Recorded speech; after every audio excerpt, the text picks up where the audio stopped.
Yes, as you just saw there, Jeff Horn has resurrected his career after defeating Michael Zerafa in a brutal contest. For more, we are joined by boxing commentator Paul Upham. Paul, it was an epic battle. Where does it rank in Australian fights for you? Look, it was breathtaking. It was probably one of the best boxing matches I've seen in Australia in the last 20 years. To put into some context, 15 years ago, Andy Raymond and I called a fight at the Central Coast Rugby League Club on Fox Sports for Adam Wills versus Charlie Vella, and I always thought it was a 4-round fight, but I just remember there was such swinging activity, such determination, and I always ranked that on my personal list as my best fight locally. Internationally for Australia, Jeff Hitman Harding in 1989 won the WBC world title in one of the most stunning come-from-behind wins, with Johnny Lewis cheering him on in his corner. But last night, Jeff Horn was gone in round 9. I said to myself watching on Main Event, Horn's gone, Zerafa's won this, it's going to be a matter of seconds. And then he just comes out of nowhere and lands that one punch. It was simply thrilling and breathtaking. And it's one of those things for boxing fans. We go through a lot of boring fights sometimes to see something amazing like this. Obviously, a lot has been said about that round 9 stoppage. What do you make of it? Was the ref right to stop it?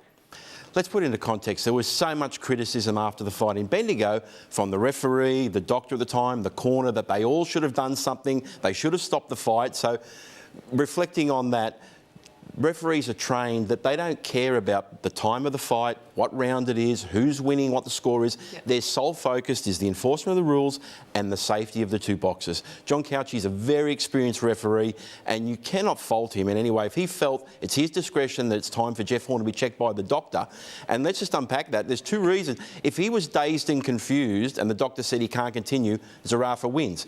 If he stops the fight on the cut, then Jeff Horn wins because it goes back to points because it was a head clash. So there's so many technicalities, but look, I understand why they're criticising, because 10 more seconds, maybe Horn is knocked out. So I can understand, but you can't stop the referee from his discretion. Safety first, absolutely. And such a crucial moment, wasn't it? Obviously, Horn's trainer, Glenn Rushton, came under fire in that first fight.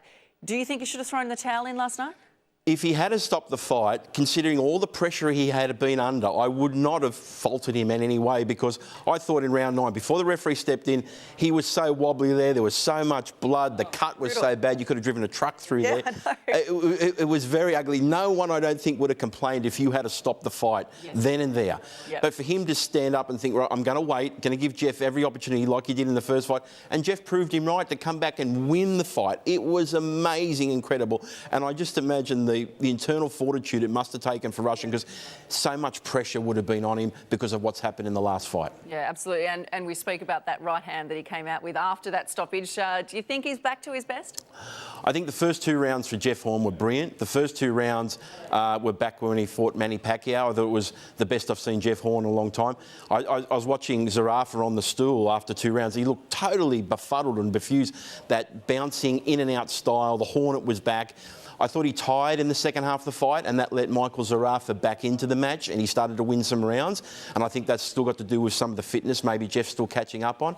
But as far as Jeff Horn, I thought it was a good performance. It wasn't a great performance. Well, after the fight, obviously the world was watching that one. How do you think, in the US and around the world, that would be viewed? Look, it's an amazing fight as far as heart and determination. I feel for Michael Zerafa today, he gave everything. He deserved to win that fight and did everything but win that fight. And around the world, it'll be viewed as an amazing fight that we want to see, two-way action. The guy who wins, you thought there's no way Jeff Horn's going to win that. It'll be ranked probably in the top 10 fights of the year around the world because of that. They'll still see Jeff Horn as being beatable because he takes too many punches and he gets cut up, and that's going to be an issue for him going forward. And going forward, obviously a huge fight with Tim Tszyu in the wings? Look, that's already been talked about, and they were talking about having it in March, but I would caution that now. I think that cut over the left eye is so bad, he's going to need an extended period of time to let that heal. If he fought Tim Tszyu now in March, Tim Tszyu would just cut him up with those right hands straight away, and Jeff Horn's going to have exactly the same problem. It's an issue with boxers get cut over their careers. The cuts reopen and it becomes worse over their career. I think he needs to stay out of the ring maybe June, July, August. I don't think the fight was a rematch. A third fight will happen because Zerafa can't enforce the contract. And why, if you're Jeff Horn, would you want another tough fight like that when you can make more money elsewhere? So I think the Tim Tszyu fight will happen. I just think it's for Jeff Horn's best interest, have to wait a little bit longer. Later. Yeah, I'd be waiting as long as I could. What about Michael Zerafa? What do you think's next for him? Look, I don't think he was disgraced because he fought well coming back into the fight. He lost probably the first 2 or 3, 4 rounds, and he just about had Jeff Horn beaten. He'll be reflecting over that so many times. What else could I have done in those final few seconds before the referee stepped in? And even then, he came in to throw the winning punch, and Horn landed quicker. Look, I think he wasn't outclassed. I think he can go on and have an international career. Hopefully, doors will open in the US or UK. He's fought in the UK before. Yep. This will get his name out there again, and fingers crossed, he deserves a fight, whether it's in Australia or overseas. Michael Zerafa, 27 years of age, he's got lots of big matches, and hopefully he can move forward positively. Yeah, absolutely. All right, Paul, good to chat to you, and I'll be happy not to see those brutal images anymore today. Very ugly. They were.